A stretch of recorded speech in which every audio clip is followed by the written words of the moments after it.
I'm ready. May I start it? I'm ready. May I start it? So I think C. Okay, teacher will say, may I start first? Okay? I'm ready. Are you ready too? May I start first? Okay? Repeat after me. Picnic. Sounds like A. Okay? Because it's speak with power, teacher center, okay? Alright, next. Sorry I'm late. Hopefully not C. Okay? Hopefully only B, okay? Alright. May I go to the bathroom? Hopefully not C. Okay? Hopefully B. Understand? Alright, next. What page are we on? C. Do we have to write this down? B. I would say, do you have to write it down? Yes. The answer is yes, okay? So mostly B. Alright, thank you.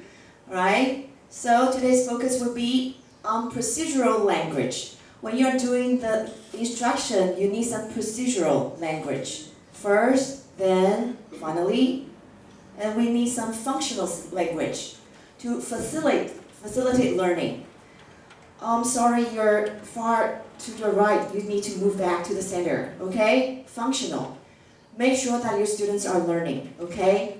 Get them to the center of to the core of learning, okay? Functional. And then target language. Of course, you're great teachers. You know how to teach your target language. But today, I think the focus would be on maybe these two, okay? And then, in the end, we'll do a charade activity. Imagine you're the students, okay? And then I want some feedback from you, thinking about how you learn, how you do the English language in the classroom. Right, so when do we apply procedural language? Usually used by the teacher to set up the activity, okay? So everybody put away your books, pick up your pencil. I need a paper, I need a piece of paper, and now listen carefully. These are procedural language, okay, to set up the activity. So the students would need a pencil and some paper, right? So you're telling the students what you are going to do. Functional language, needed by the students, needed, okay, to complete the activity. Finally, target language, what you teach, right? And procedural language, can you imagine what are they? Right? When you start the day's lesson, sometimes you will ask students to open the book to page number. And then first, you need to do this. After that, and then finally, you work in pairs. You work in groups.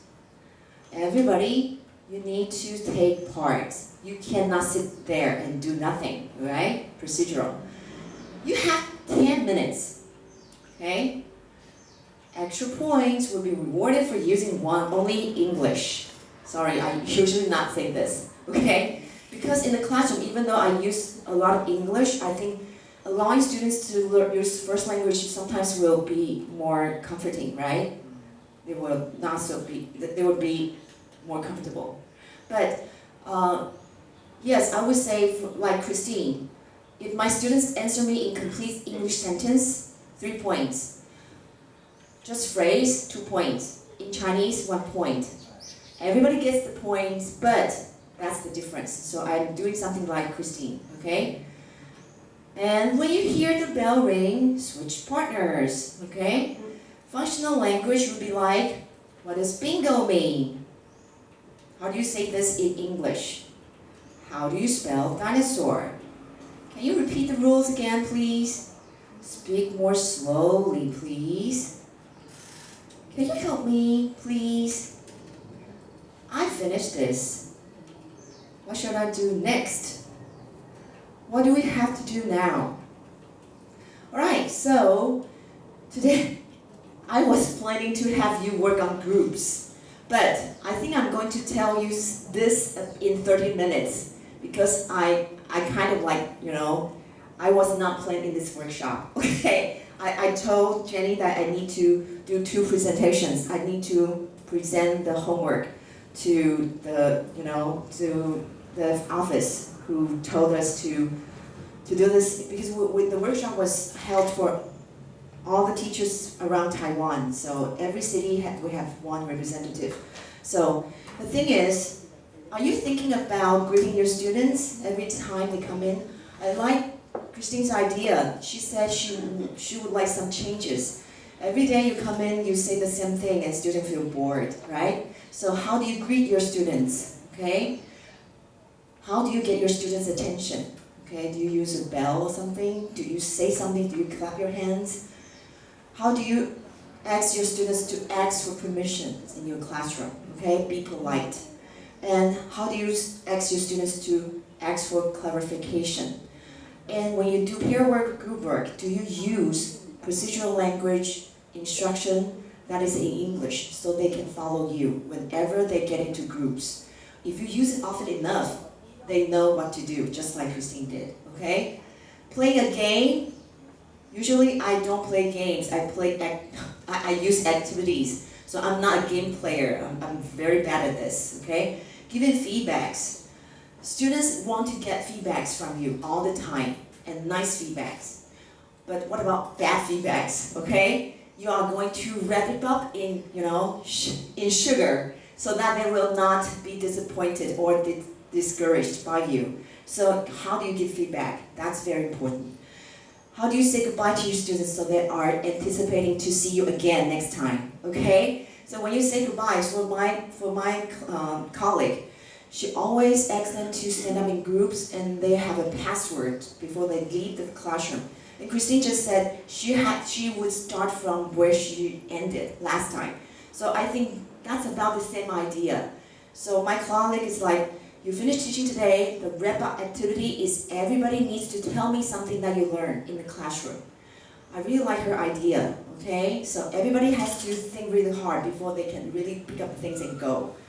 So that's one thing to think about. How do you say goodbye to your students, okay? Great, you did a great job, pass, right? So that's one thing to do.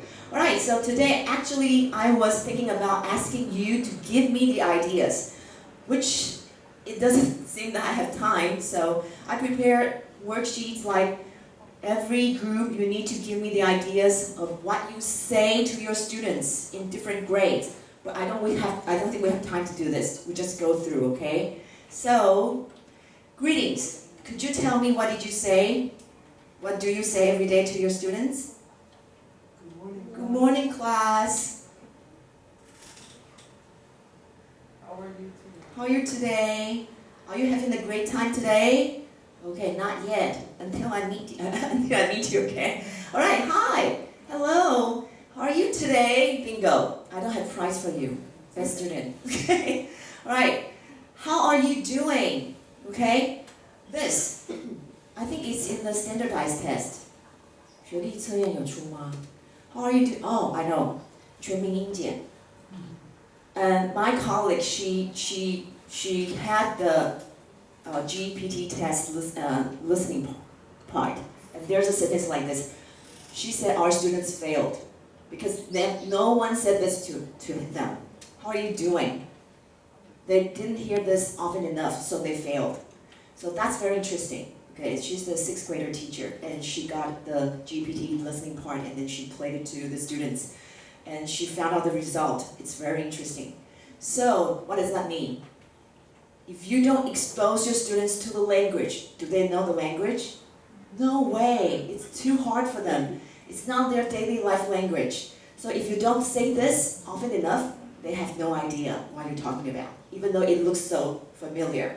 It doesn't look strange to us, but it's weird for them, okay? Next, good day. Oh, I think good day should be goodbye. Okay, what's up? Okay, it's not a very formal way to say that, but students, they can say that to each other. Okay, what's happening? Okay, again. Okay, not very formal. Okay, are you okay? Why do we say that?